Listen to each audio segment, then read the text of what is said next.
Hey again, everyone. Good evening. Hope you're doing well. One thing that I do want to talk to you guys about is something that I guess I've intuitively or silently have understood when it comes to balancing pursuing greatness and connecting with other people, right? So in the OP terms, balancing DI and DE. This is something that I've kind of known for a long time, especially with my little abstract, fictions and stories that and heroes that I had throughout the years. There's always a pattern of your destiny is to become great. Your destiny is to become the greatest version of yourself, to fulfill your role on this planet, right? But you can't do that alone, right? You're not going to do that with the weak people around you, though. What you need to do is you need to find your own crew. You have to find your own, in Japanese they would call it nakama, right? Your family, right? Your home away from home. So you might consider them other outcasts, you might consider them other heroes, right? But this is the common motif, right? So whether you think of, the Justice League archetype, right, where you have all these individuals coming together, the Avengers, same concept, all for the anime nerds, like One Piece, like Luffy with his pirate crew, Naruto with his squad, right? Bleach with Ichigo with his squad, right? You have to have a squad, but these people have to be uncommon as well, right? You can't just surround yourself with the masses, okay? And so I kind of want to talk to you about this from a DI or from an OP perspective, and then just share with you briefly, I guess, how I've been attempting to do it. I'm not going to pretend I'm perfect. I make mistakes all the time. I seek validation all the time, right? So I struggle. But to the degree that I do this, my life does improve. So I'm going to first start off with the definitions, right? And then we're going to get into why it's so important to take care of the people around you or pay more attention to who you're surrounding yourself with. And then finally, I'll show you what I'm doing. So starting with the definitions, DI, right? These are a bunch of scattered shit. I'm going to have to organize this, but DI is ultimately the human need for significance and identity, right? It's about your story, right? My story, telling my story on this planet, having standards and living up to those standards, right? Being alone when that's necessary, right? Working on your craft, working on yourself, improving yourself. You can only ultimately do that whether it's through a mentor relationship, but ultimately you got to put in the work by yourself. You got to train on your own. You got to do the effort by yourself, right? People can't handhold for you forever. And so DI is very responsible for being all you can be, let's say. Now, shifting over to DE, DE is it's ultimately responsible for connection and validation, right? Feeling like you belong to a tribe, feeling like you have a purpose socially, right? And that you're giving back, right? And so DE, is very much concerned with others. Frog in pocket basically means they can't they can't put one sentence in their mouth without mentioning one other person, right? Or one other group of people, right? So there's always this concern, this tracking of others and always talking about others, right? Hides behind the tribe as well, right? I'm only as good as my tribe. I'm only as good as my peer group. And to some extent, what I'm about to say next is a little bit of DE, right? But, that is what that is.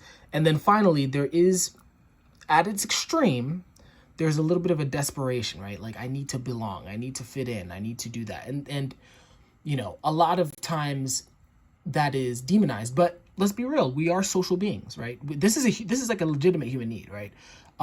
There's a reason why children who have not had like parental touch or have not had social contact, they die, right? Out the womb, right?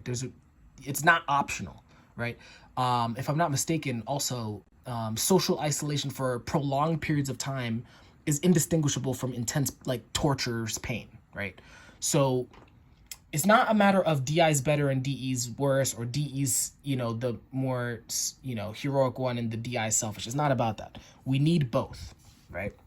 But how do you balance them, right? Now, I already gave you the answer at the beginning, right? I gave you the summary. But let me talk to you a little bit about kind of the principle of it, right? So the first principle is that all humans imitate each other, okay? That's just That's just ever since the womb. That's our key way of learning. 80, I think it's 80, between 80 and 95% of all communication is nonverbal, right? And a lot of the nonverbals have to do with body language, tone of voice, and ultimately behavior, right? We imitate other people's behavior. And so what ends up happening is, and this is something that I actually I have a quote that I could share with you guys. I just realized I have my roadmap of self-transformation where I have a little bit of this stuff in there. But basically, there are a lot of sociologists, Christakis among the leader of them, who have identified that we influence each other, whether we influence each other, and we influence people that we don't even know, right? Because of the nature of social networks and because of just how imitative we humans are. So I'm going to find this quote, and I encourage you to also look into their work because I think it's extremely important. So I'm going to start with these quotes from the book called Connected, right, by Nicholas Christakis, James Fowler.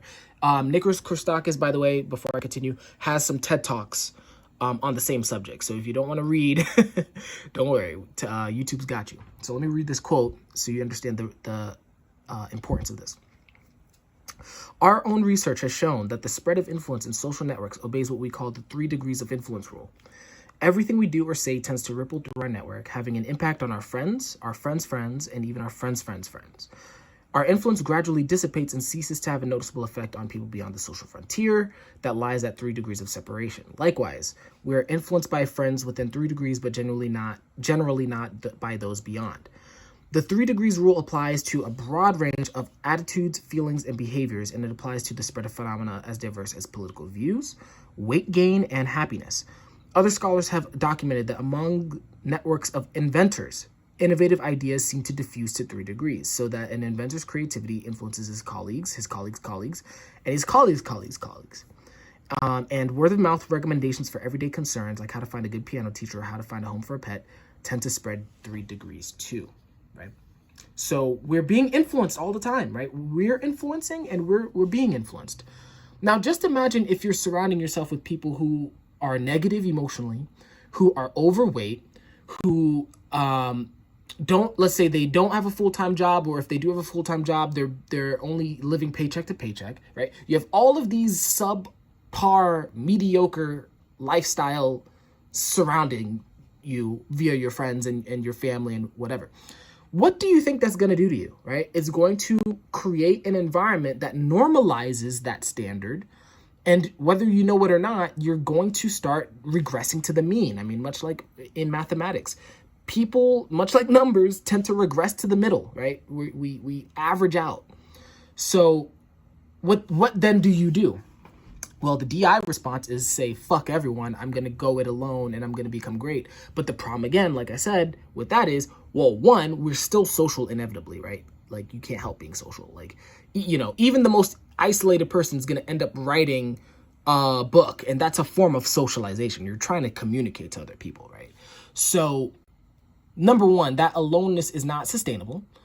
And then number two, what ends up happening is when they do finally return to the tribe, they're not socialized. So that even if there were people who were good influences on them, the DI is basically like, I don't know how to say this in the nice way. They're like uncivilized. Like, it's like, dude, you got to know how to play the DE game. You got to know how to play the social game. Like, you can't just be an asshole 25/7, That's not going to fly in a social interaction, especially if these social interactions are with people who have equally high standards. They're not going to stand for that shit. Okay? Grow up. So there is that. But on the flip side, right? You can't be too concerned with connecting with people because, for a while, I think this is where DI is wise. There's going to be a period of time at the beginning where no one is going to want to associate with you because you're in this weird transition point, right? You're like metamorphosizing. And you're driving people away who are mediocre, but then you're also driving away the people who are stable and successful, right? Because they're like, what the fuck is going on with this kid? Unless they see themselves in you. So, okay, you can't just completely go it alone, but you can't be so addicted to relationships that you're just pursuing relationships left and right. So what do you do? Well, there's two things. One, yes, you got to go on the DI journey and you have to become uncommon. But what you need to do is you need to leverage the principle of social networks, right? You need to leverage this. And how do you leverage this? You need to surround yourself with the people that you want to become, right? More like, right? Because DI, you're never going to fucking admit you want to be like anyone. I get it. You're doing your own thing. I get it. But theoretically, let's say you see someone and you're like, you know what? I kind of want to talk. I want to have some of the skill sets they have. Or, hey, you know what? I like this person from an emotional standpoint. They're at a place where I would want to be more like emotionally, right? Start surrounding yourself with those people. And you know, whether they realize you're surrounding yourself with them or not, let's say. So for example, let's say you want to become the richest person in the world, right? Obviously, you'd want to surround yourself with rich people, right? Jeff Bezos, Elon Musk, right? But the problem is they're busy and they're not going to fucking spend time with you, most likely, right? Okay, but what do? Well, there's books about them. There's interviews about them. And your brain doesn't fucking know really the difference between, you know, you sitting in a conversation with them and you listening to them. Not. Maybe there is some difference, and I'd have to look into that, so don't quote me. But for all practical purposes, that's the environment that you need, and you're going to start drifting towards that, you know, and that's going to also satisfy the social element, right? Where you're like, man, I'm not alone, right? So you could do that temporarily, like create a virtual tribe, let's say. But then, ultimately, what you need to do is you need to also mentor others, right? Sometimes the best way to create the tribe or find the tribe is to create the tribe, rather. You know, sometimes you need to develop the greatness in other people, you know, even if that's going to take a while and even that's going to be annoying to you. And yes, it's going to drag you down temporarily. So, you know, obviously limit your time in doing that. But mentorship is the best way to create that tribe. And furthermore, that's the best way to give back to the community. And then you'll also satisfy that DE, you know, feeling of, hey, I gave back. So those are the two major ways, right? Mentorship. So immersion in the, you know, surrounding yourself with people, whether it's firsthand or secondhand, and then mentoring other people to create that environment. Now, how I'm doing this, the mentorship is kind of, you know, for lack of better terms, what I'm doing with these videos. I mean, in addition, I'm practicing Blast for people in OP, but, you know, part of it is I want to develop the greatness in other people, much like I want to develop it myself. It's going to take a while, but I have faith in that. But this is what I do for immersion, right? Like, because, you know, I'm going to be quite transparent. I've lost a lot of friends. I've lost a lot of people. Like, I don't hang out the same way I used to. I'm not into the same things I used to. Like, I'm not going to sit around in a Discord and just watch shit. No. Like, I'm not going to sit around and gossip about other people and be negative and complain about my life. No, I can't do that anymore. That's not the type of person I want to be anymore. And my path to greatness demands that I make the most of my time and that I surround myself and be not just a positive person, but someone who embodies hope, right?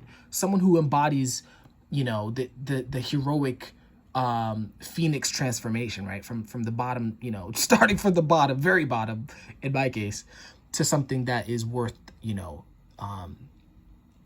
inspiring the world with, right? So, but that shit's very lonely, right? You know, I'm not talking to that many people these days.